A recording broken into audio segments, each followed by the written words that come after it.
Hello, I'm Jason from the Deeper Network, and in this video I will show you everything there is to know about the Help tab. Once you've logged into your device, on the bottom left, click on the Help tab. The first section is Deeper GPT. Deeper GPT is an AI assistant that you can ask questions to and it will give you answers. The next tab is the User Manual. The User Manual will have all the information about the functions of AtomOS. Please take a look through and read all the information that you can so you can better understand your DeeperConnect device.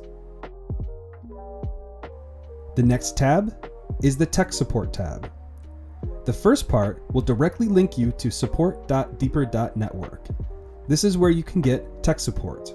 If you wish to open a ticket, submit a request and you will be put in touch with a tech support staff. Sometimes tech support staff will ask to remotely connect to your device.